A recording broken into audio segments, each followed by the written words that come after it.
ఇన్న వయసు ఇచ్చాంలే మరి మళ్ళీ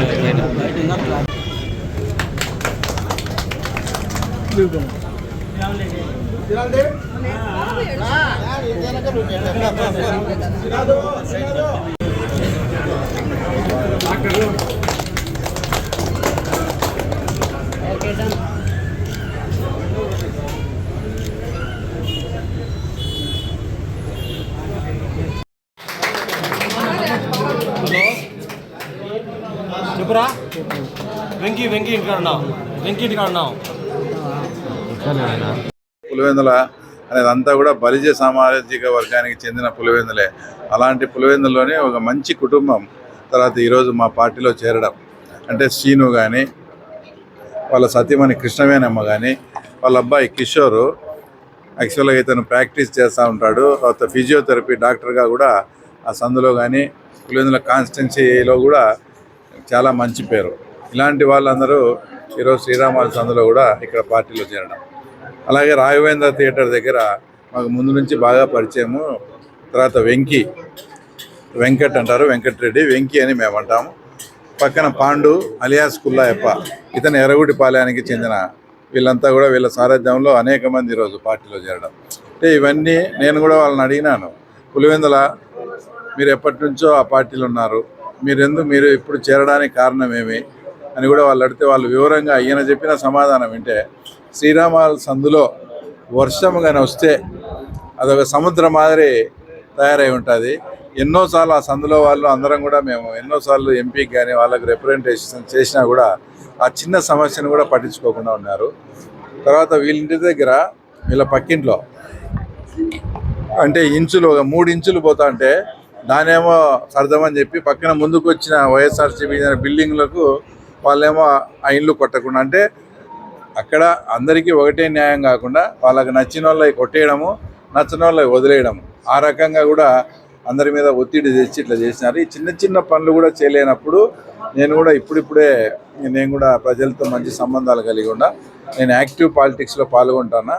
తప్పకుండా మీ సహాయ సహకారాలు ఉంటే నేను ఈ ఏరియా అంతా కూడా నేనే లీడ్ చేస్తాను. మా కమ్యూనిటీ పరంగా కూడా అందరినీ చేసి అందరితో కూడా బాగుండి కమ్యూనిటీ పరంగా కూడా సమస్యలు లేకుండా చేసి అన్నీ కూడా చేస్తామని చెప్పినారు.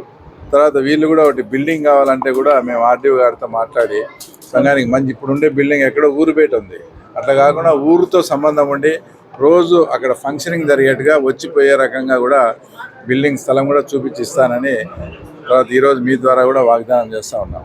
అలాగే వెంకట్ కానీ పాండు కానీ వీళ్ళందరూ కూడా చెప్పేది ఏంటంటే, మేము కూడా ప్రధానంగా చెప్పేది మీ అందరికి కూడా, గవర్నమెంట్ వచ్చి సంవత్సరం దాదాపు పూర్తయింది. ఎక్కడా కానీ పులివెందుల్లో కామన్ మ్యాన్ సామాన్యులకు కానీ తర్వాత బిజినెస్ పీపుల్ కానీ ఇంకోటి కానీ ఎక్కడ ఎవ్వరు కూడా అంత ప్రశాంతంగా ఉన్నారు. ఎవరైనా బిజినెస్ పీపుల్ని కానీ వేరే వాళ్ళని కానీ ఏదైనా ఇబ్బంది పెట్టినట్టు వేధించినట్టు కూడా లేదు. ఇంకా ఇప్పటికీ కూడా వాళ్ళు ఇప్పుడు మొన్న చిన్న సంఘటన ఒకటి జరిగితే స్వయంగా అవినాష్ ఎంపీ పిఏ రాఘవ రాత్రి ఆ షాప్ మీద రాళ్ళు వేయించి దాన్ని తెలుగుదేశం వాళ్ళ వైపు రుద్దాలని చూసినారు. ఎప్పుడు ఇంకా ఇదే పాత ఆలోచన. ఎప్పుడైతే అప్పుడు వివేకానంద రెడ్డిని చంపి మా మీద ఎలా నింద వేయాలని చూసినారో అవే పాత టెక్నిక్స్ ఉపయోగిస్తే ఆ రోజు రాళ్ళు వేయించి అది మళ్ళీ మనోహర్ రెడ్డి ఇంటి దగ్గర పంచాయతీ జరిగి అందరూ కూడా ఆ పిఏ రాఘవను తిట్టడం కూడా జరిగింది. ఇట్లాంటి మాలచ్యుత్ పంచాయతీలు ఆ రోజు జెండాలు పీకే దాంట్లో కూడా అందరినీ రెచ్చగొట్టి నువ్వే చేసి ఇరికిచ్చావు అందరినీ. ఇట్లా చిల్లర వ్యవహారము, ఇట్లాంటి ఇంకా చిల్లర చేష్టలు కూడా. ఇప్పుడు లబ్ధి పొందిన వాళ్ళు వేరే వాళ్ళు ఉన్నారు. ఇప్పుడు శంకరెడ్డికి ఎవరైతే దగ్గరగా ఉన్నారో విలేకరు సుధా కావచ్చు, దొండలవాగు విద్య కావచ్చు, ఇంకా అనేక మంది వాళ్ళెవరిని శంకరెడ్డి ఫోన్ చేసి పలాంచాటికో అని చెప్పి ఇబ్బంది పెట్టాడు, కోడి రమణ అని ఇట్లాంటి వాళ్ళను. ఇప్పుడు ఏదైతే మొన్న ఎలక్షన్ జరిగితే మమ్మల్ని అంటారు వేరే ఊరి నుంచి వచ్చారని, నీకు తొండూరు మండలానికి చెందిన దశరథ కానీ భద్రంపల్లి వెంకటరామరెడ్డి కొడుకు వాళ్ళకి ఈ కొత్తపల్లిని పంపించాడు బలవంతంగా. అంటే లబ్ధిదారులేమో శంకరెడ్డి మంచులు, ఏమి లేకుండా ఊరుకునే వాళ్ళని బలిపశువు చేయాలని. మమ్మల్ని వేరే ఊరికి పంపించామన్నప్పుడు దశరథకు కానీ భద్రంపల్లి వెంకటరామరెడ్డి కొడుకు కానీ ఆ ఊరికి ఏం పనింది మరి? అంటే లబ్ధి పొందిన వాళ్ళు ఒకరు, తర్వాత పరిపశులను ఒకరు చేయాలని చూశాడు. కాబట్టి ప్రజలు కానీ వైఎస్ఆర్సీపీ క్యాడర్ కానీ ఇవన్నీ బాగా ఆలోచన చేయండి. ఎప్పుడే కానీ కామన్ ప్రజలకు కానీ వ్యాపారవేత్తలకు కానీ సంఘంలో మంచి పేరున్న వాళ్ళు కానీ ఎక్కడ ఎలాంటి డిస్టర్బెన్స్ లేకుండా ఉంది. చిన్న డిస్టర్బెన్స్ ఏదన్నా అంటే మాకు వైఎస్ఆర్సీపీ వాళ్ళకి ఎప్పుడన్నా చిన్న జరుగుతుంటాయి, పోలీసులు సార్ట్అవుట్ చేస్తూ ఉంటారు. ఇవన్నీ మీరు గమనించి, ఇద్దరు ముఖ్యమంత్రులుగా పనిచేసినా కూడా మన పులివెందుల మున్సిపాలిటీలో అనేకమైనటువంటి మాటకు డ్రింకింగ్ వాటర్ ప్రాబ్లం కూడా మేము వచ్చిన తర్వాత సార్ట్అవుట్ చేయడం జరిగింది. ఇలాంటి అనేకమైన రోడ్లన్నీ అసంపూర్తిగా ఉన్నాయి. వీళ్ళంతా యంగ్ టీము, కిషోర్ కానీ వెంకీ కానీ పాండు కానీ, ఈ యంగ్ టీంతో ఈ 9 నెలలు మున్సిపాలిటీలో ప్రతి సందు ప్రతి ఇంటిని టచ్ చేసి ఈ మున్సిపాలిటీ పరిధిలో ప్రజలకు ఏమైనా సొంతంగా వాళ్ళ పర్సనల్ ప్రాబ్లమ్స్ ఏమైనా ఉన్నాయా, లేదా సందులు ఏదైనా స్ట్రీట్ లైట్స్ కానీ డ్రైనేజ్ కానీ ఇంకా ఏమైనా ఉంటే అవన్నీ కూడా పూర్తి చేసి తప్పకుండా ఈసారి మున్సిపాలిటీ ప్రజల మన్ననలు పొందే విధంగా మా టీం.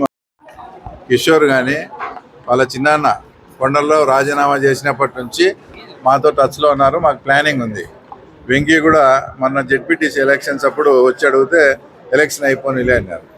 ఎలక్షన్ అయిపోయిన తర్వాత మళ్ళీ వీళ్ళని పిలిచి ఇంకా చాలామంది చేరేది ఉంది, వాళ్ళందరితో అందరూ ఒకటే రోజు చేరుదామంటే లేదన్నా మేము ఇంకా డిసైడ్ ఇంకా ఉండే కొద్దీ మాకు ఫోన్లు రావడము ఒత్తిడి అంతా ఉంది, మేము ఇంకా 100% తీర్మానం చేసుకున్నాము ఈ పార్టీలో ఉండకూడదని.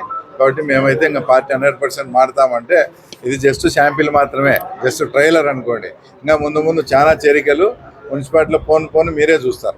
దాంట్లో మేము ఎప్పుడు చెప్తాను, నెక్స్ట్ ఇప్పుడు ఇది జెడ్పీటీసీ మన ఉప ఎన్నిక అయిపోయింది, నెక్స్ట్ తొందరగా వచ్చే ఎలక్షన్ ఏంది మున్సిపాలిటీ ఎలక్షన్. కాబట్టి దానికి ప్రిపేర్ అవుతాను. దీంట్లో ముసులో గుద్దులాట దాచిపెట్టుకునేది ఏం లేదు. మేము మున్సిపాలిటీలో వ్యూహంగా భాగంగా అలాగే నెక్స్ట్ ఎమ్మెల్యే ఎలక్షన్స్కు పార్టీని పూర్తి స్థాయిలో పటిష్టపరిచే చర్యల్లో భాగంగానే ఈ చేరికలు.